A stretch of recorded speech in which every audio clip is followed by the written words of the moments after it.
There was no question in my mind, Russ and Dottie knew that, realized that, and felt they needed to harness that.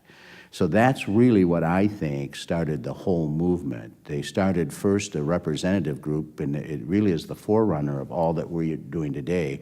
It was called the Nonprofit Council.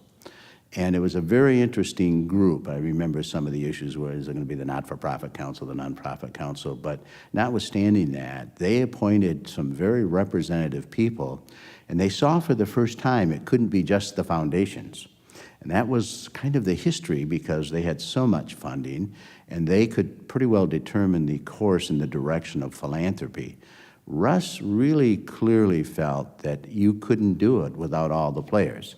You needed the grant seekers, you needed the grant makers, and you needed those charities that they were committed to support. So he started a group and encouraged a group of founders, of which there was George Romney. George Romney represented not only a state initiative of Volunteer Centers of Michigan, but he represented volunteer centers throughout the United States. There was Dottie Johnson, Dottie, of course, representing the Council of Foundation Leaders.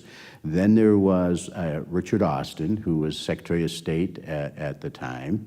There was Betty Upjohn Mason, who represented individual philanthropy and individual support of philanthropy, a very incredibly talented woman, very, very bright, very articulate, a writer at one time. There was myself. I was representing the group of grant seekers. I was involved with the Association of Fundraising Professionals at the time. We had about 6 chapters throughout the state. And he did this, interestingly enough, and it was probably one of the most brilliant strategy moves I've ever seen done for a state. He did it realizing that we had these separate silos. Foundations were meeting separately. Couldn't have any of those, those grant seekers involved. The grant seekers were meeting. The charities, not-for-profit charities, were meeting, thinking they had nothing in common, when all the while Russ knew that they did indeed have something in common. You could not build a structure unless you had all of these organizations. They were all important and integral to creating a real not-for-profit environment, and they did it in that way. The interesting part of that, Kathy, and sometimes history will never pick this up, subtly, all the while going on, was a real building of a servant leadership mentality. And what do I mean by that? We were watching foundation directors at a national basis getting up and making national speeches, using their monies to influence, sometimes inappropriately, and sometimes even considered arrogant. There were news articles about arrogant leaders and so on. All the while, we had one here that people hardly knew. I mean, he was knighted, he was known throughout the world, he was known internationally, nationally, in the state, but he was a true servant leader. So that influence, all the time that they were building this not-for-profit infrastructure, was a powerful influence, and it started affecting a lot of other people.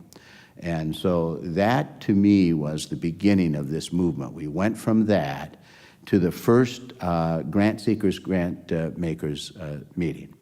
And he did a very wise thing. He appointed the head of that, to coordinate all that, one of his program people by the name of Peter Ellis. And Peter Ellis is a study all on his own. But he was the most powerful, demanding individual that I have ever, and bright, another bright one. I mean, he was just very bright. But he was so involved in the detail. And Dottie Johnson and I, Dottie representing the foundations, I representing the fundraisers, were really, in a sense, his staff for a period of time. There was a time I used to say to him, Pete, I have work to do. This is a volunteer role. I mean, he checked into every single, and at one time I said it too often, and he said to me, your only job is to make this first meeting of the grant makers and grant seekers a success. That is your job. And so he was quite demanding that way, and he really did. That was probably one of the most powerful meetings. It said for the first time in an application form that this is true. This equation is important. Grant makers, grant seekers, and so on. And at that meeting, Russ Mawby, like only Russ could do, gave one of the most definitive speeches I will ever remember. He talked about the importance of this equation with grant makers, grant seekers, and the foundations had the reserves and the resources. And in order to bring those over to those in need in a legitimate fashion, you needed this combination. And he called the fundraisers the doers, I think. It was a thing that I never, ever forgot, because I think for the first time, not only in the state of Michigan, but nationally, it really was looked at as a team effort, and not just the foundations with all their money determining how they were going to distribute those monies.